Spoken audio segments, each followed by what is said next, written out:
Ashama akkam jirtu kabajamtoota daawwattoota Oromiyaa Miidiyaa Neetwork oduu galgala kanaaf qabnuun isinitti himaa oduu waliin Annaimaa Umari. Manni murtii federaalaa Koloneel Gammachuu Ayyaanaa akka hiikaman ajaja dabarse. Koloneel Gammachuu Ayyaanaa poolisii Oromiyaatu nabira kaawwatee jedhee ture. Poolisiin federaalaa Poolisiin Oromiyaa dhimmicha ilaalchisuun ibsa akka kennu mana murtiitiin yaamamee osoo hin dhufin hafe. Muhammad Fantaalee gabaasa bal'aa akka armaan gaditti dhiyeessa.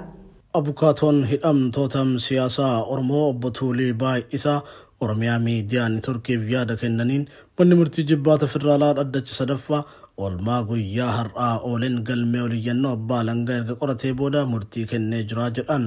Haaluma kanaan Koloneel Gammachuu Ayyaanaa seeran ala hidhamanii waan jiraniif hatattamaan akka hiikaman jechuun ajaja dabarsuu dubbatan. Manni murtii Komishinii Poolisii Oromiyaa Roba Koloneel Gammachuu hidhee tursiisuuf yoo qabaate barreeffamaa fi qaamaan kaleessatti dhiyaatee akka ibsa kennu ajajee ture. Akka malee kaleessatti dhiyaatee Komishiniin Poolisii Oromiyaa kanaafuu dhaamsaa 10/2013 akka lakkoofsa Itoophiyaatti mana hidhaatti otoo ba'anii balbala Qiliinxoo irratti kan qabamanii hanga ammaa bakka adda addaatti seeraan ala hidhamaa turuun isaanii waan mirkanaa'eef sa'aatii ammaa kanarraa qabee akka hiikamu jechuudha. Manni murtii waliigala federaalaa dhaddacha sadaffaan ajaja dabarsee jira jechuudha. Caamsaa 9/2014 manni murtichaa galmee oliyyannoo abbaa alangaa federaalaa yeroo laalechi deebii barreeffamaa gurmuun abukaatotaa dhiheessan irratti hundaa'uun poolisiin federaalaa sababa Koloneel Gammachuu ajaja malee of bira turseef akkasumas abbaan alangaa federaalaa sababa himannoo osoo hin banin tureef irratti deebii akka kennan jala murtii kennee ture. Bu'uurumam jala murtii kanaatinis abbaan alangaa deebii mana murtichaaf kenneen Koloneel Gammachuu poolisii Oromiyaatum adaraanu bira kaa'atee deebi'ee nurraa fudhachuu dide malee nuti waan ittiin himannus ta'ee fedhii mana hidhaa isa tursiisuu hin qabnu kan jedhu ture. Manni murtii jibbaata federaalaas deebii dhihaate giddu galeeffachuun Komishiniin Poolisii Oromiyaa dhihaatee deebii akka kennuuf guyyaa kaleessatti beellama bulfatus poolisiin Oromiyaa osoo hin dhiyaatin hafeera. Abukaatoon hidhamtootam siyaasaa Oromoo obbo Tuulii Baay'isaa nama daraa kennuun hidhanii tursuun bu'uura seeraa kan hin qabne ta'uu himanii jiru. Manni murtii jibbaata federaalaa dhaddacha sadaffaa oolmaa guyyaa har'aa ooleen Koloneel Gammachuu Ayyaanaa hanga ammaatti seeran ala hidhamuu isaanii hirmaattota dhaddachaaf ibsuudhaan guyyaa har'arraa eegalee koloneelichi akka hiikamu jechuun ajaja dabarseera. Manni murtichaa poolisiin ajaja mana murtii kabajuu akka qabu hubachiise namoota akkam hiikaman murtaa'e seeran ala hidhanii tursuun sirrii akka hin taane himeetii jira jedhan. Manni murtii galmee qoratee ajaja guddaadha kan inni kenne. Qorannoo kanaanis wanti mirkanaa'e manni murtii isaa keessatti akka caqasetti namni tokko ajaja mana murtii malee hin qabamuu hin hidhamuu jedhu yeroo mootummaa irratti fudhatee jira. Yeroo sadarkaa addunyaatti ba'an kan biyyi keenya mirkaneessitee fudhatte keessattis kun dirqamni kun taa'ee jira kana. Caamsaa 10/2013 jechuunis waggaa dabre manni murtii olaanaa federaalaa Koloneel Gammachuu fi hidhamtoota biroo 12 bilisaan akka hiikamaniif ajajus poolisiin Oromiyaa balbala mana hidhaa irratti eeguun Koloneel Gammachuu butanii dhabamsiisuun ni yaadatama. Godina Shawaa Lixaa Aanaa Iluu Galaan ganda Abukoo Aannoo jedhamu keessatti ajjeechaan suukanneessaan maatii tokko irratti raawwatamee jedhame. Ajjeechaa humnoonni mootummaa raawwataniin lubbuun nama lamaa dabru maatiin Oromiyaa Miidiyaa Neetworkitti himanii jiru. Bal'inni isaa akka armaan gaditti dhiyaata. Maatiin akka jaanitti miseensonni raayyaa ittisa biyyaa fi poolisiin humna addaa Oromiyaa waliin ta'uun aduu ganamaatiin gara mana maatii obbo Aagasaa Goobanaa dhaqani. Akkuma dhufaniin dargaggoota ilmaan dubrii waliif ta'an lama balbala irratti arganii hari'uu eegalanii jiraattonni. Ilmaan waliif dubrii ta'an kun Dhibbasaa Aagasaa Goobanaa fi Rabbumaa Yaadasaa Goobanaa kan jedhaman yoo ta'an battala qaamolee nageenyaa mootummaa isaan hari'an sanatti sagaleen dhukaasaas akka ture namoonni ijaan argan ni dubbatu. Maasaa qonnaa naannoo mana jireenyaa isaanii jiru keessatti rasaasaan rukutanii erga kuffisanii booda maatiinis ta'ee hawaasni naannoo akka reeffa hin kaasne dhoowwuun hanga galgala sa'aatii 12tti reeffa dirreerra tursiisanii jiru.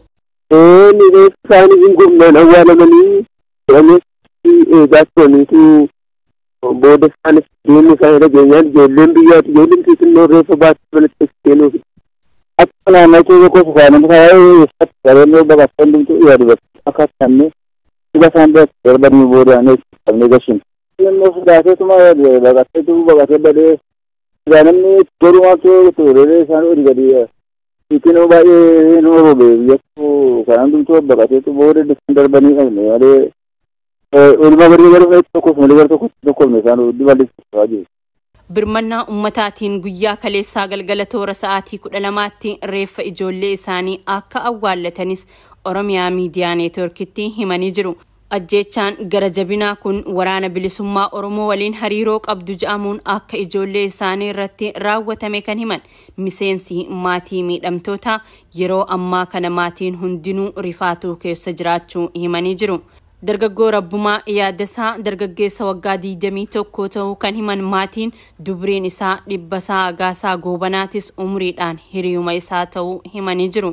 Dargaggoonni kunneen namoota nagaa maatii isaaniitti hirkachuun jiraatanii fi barnoota erga adda kutanii maatii isaanii hojii gargaaruun kan of jiraachisaa turan ta'uu odeeffanne. horii garis akka keessa ishini gargaaraa kan galtee Majuri pun itu mau rifun dari sana mau jalan jadi jalan badan ni. Semua ergaman dah bersina. Sama kena ni mas ya kan nungkap ni. Atau kalau dia pun dia tu mau bersih mau apa maju.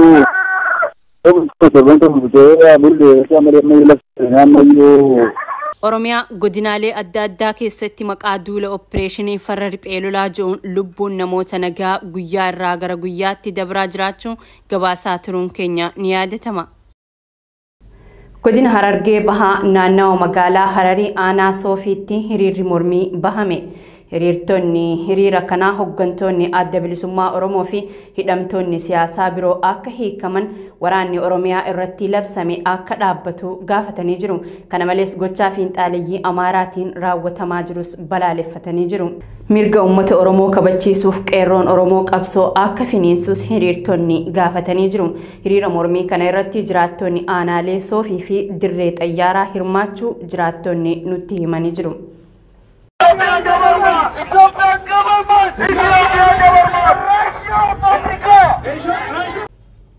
Hawaasni Oromoo biyya Kanaadaa magaalaa Edmonton keessa jiraatu yakka mootummaan bilxiginaa Oromoo fi lammiilee Oromiyaa irratti raawwataa jiru balaaleffatanii lammiileen Oromoo Kanaadaa magaalaa Edmontonitti hiriira gaggeessaniiti jiru.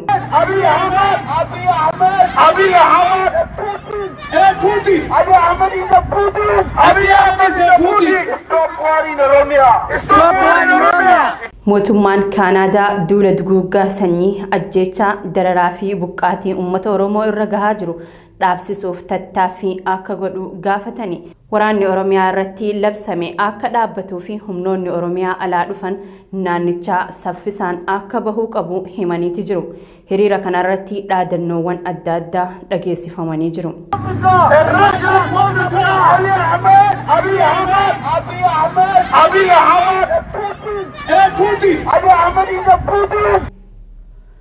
Waldaan hayyoota Oromoo mootummaan bilxiginaa uummata Oromoo irratti yakka duguuggaa sanyii raawwataa jiraachuu hime. Waldichi yakkaa fi gocha shororkeessummaa mootummaan Itiyoophiyaa uummata Oromoo irratti raawwatu cimsee balaaleffatee jira. Muhammad Fantaalee dabalata qaba. Waldaan hayyoota Oromoo dhimmicha ilaalchisuun ibsa baaseen mootummaan bilxiginaa yeroo ammaa kana humnoota isaa fi kanneen daboo alaa waammateen uummata Oromoo irratti duguuggaa sanyii raawwataa jira jedheem humnoota bobbaaseen namoota jimlaan fixa qabeenya uummataa mancaasaa manneen jiraattotaa gubaa fi uummata qe'ee isaarraa buqqisaa akka jiru ibsee jira. Mootummaan kun sirna moofaa deebisuuf kaayyoo akka qabu wallichi eereem kanaafis Oromiyaa fi Oromummaa balleessuu irratti akka fuulleeffatamee jira. Kana waan ta'eef uummanni Oromoo martim keessattuu hayyoonni uummata Oromoo mooraa qabsoo tokkotti ijaaruun gochaa sanyii balleessuu uummata Oromoo irratti raawwatamaa jiru dhaabsisuu qabu jedheem waldaan hayyoota Oromoo. Uummanni Oromoo marti waan qabuu fi waan danda'uun duula irratti baname kana qolachuu akka qabu simee jira. Uummanni Oromoo cunqursaa jaarraa tokko oliif irra ture ofirraa maqsuuf gamtaan qabsaa'uu akka qabu wallichi eereem waraana bilisummaa Oromoos cimsuu akka qabu hubachiisee jira. Baha Oromiyaa aanaalee garagaraatti dargaggoota bifa garagaraatiin gara mooraa waraanaatti guuraa jiraachuun dhagahame. Dabballoonni PP lola kaaba Itoophiyaa bifa haaraan dho'uu fi jaamuun gandoota baadiyyaa aanaalee baha Oromiyaa irraa dargaggoota ukkaamsanii gara leenjii waraanaa oofaa jiraachuu jiraattonni Oromiyaa Miidiyaa Neetworkitti himanii jiru. Akka jiraattonni Awwadaa irraa dubbifnee himanitti aanaalee godina Harargee bahaa hedduu keessatti dargaggoonni humnoota mootummaatiin ukkaamfamanii dirree waraanaa geeffamaa jiru. Dabballoonni PP aanota godinichaa keessumaa araddoota baadiyyaa keessatti dargaggoota garii maallaqaan garii barnoota fakkeessanii fi kanneen didan ammoo gara mana hidhaatti geessuun tooftaalee kanatti fayyadamanii dargaggoota waraanaaf sassaabaa jiraachuu himani. Harargee lixaa aanaa mi'eessoottis humnoonni kunneen aanaatti dargaggoota 500 leenjii waraanaatiif barbaanna jechuun uummata goolaa jiraachuu odeeffannee jirra. Dhaabbanni World Vision Ethiopia jedhamu godina Walloo magaalaa Sanbateetti hawaasa sababa waraanaan miidhamaniif deeggarsa taasise. Dhaabbanni kun Walloo aanaa Jiillee Dhumuuga magaalaa Sanbateetti qaamolee hawaasaa sababa waraanaatiin miidhamaniif deeggarsa daakuu nyaataa taasisuu fi ifoomse. Dhaabbatichi sagantaa kanaan maatii 900f deeggarsa taasisee jira jedhame. Sagantaa kanaan deeggarsa daakuu adii kuntaala 150 maallaqaan 600 olitti tilmaamamu oltu taasifamee fi jedhame. Oduu keenya xumuraatiin hoogganaan olaanaan dhaabbata fayyaa addunyaa Dr. Tedros Adhanom waraanni kutaalee addunyaa garagaraa keessatti adeemsifamaa jiru akka dhaabbatu gaafatani. Dr. Tedros Adhanom kana kan gaafatan yaa'ii dhaabbata fayyaa addunyaa 75ffaa irratti haasaa baniinsaa taasisaniini. Itoophiyaa dabalatee waraanni Ukraine, Yemanii fi biyyoota biroo keessatti adeemsifamaa jiru nageenyaa fi tajaajila fayyaa gaaga'uun lubbuu hedduu hobbaasaa jiraachuus dubbatanii. Waraana dhaabuuf filannoo qabaachuu kan eeran Dr. Tedros Adhanom nageenyaaf fayyaaf ammoo nageenya filachuu qabnaa jedhani. Biyya isaanii keessatti waraanni bal'aan adeemsifamaa jiraachuu fi hulaan deeggarsa namoomaa namoota waraanaan miidhamaniif danqaa ta'us ibsaniiti jiru. Waraana jeequmsa dhiittaa mirga namoomaa fi dhiibbaawwan biroo irraa kan ka'e sadarkaa idil addunyaatti bara 2021 qofa namoonni miiliyoonotaan lakkaa'aman balaa buqqaatii fi baqaaf saaxilamanii jiru jechuun dhaabbata mootummoota gamtoomanitti waajirri dhimma baqattootaa UNHCR ibseeti jira. Tole kabajamtoota daawwattoota Oromiyaa Miidiyaa Neetwork oduun idilee galgala kanaaf qabannee sangammaatti daawwachaa turtan kana fakkaata. Oduu isinitti himuun isin faana tan turte Anneemaa Umari gama kiyyaan nagaatti isiniin jechaa qophiilee OMN tanneen afanii waliin turtii gaarii.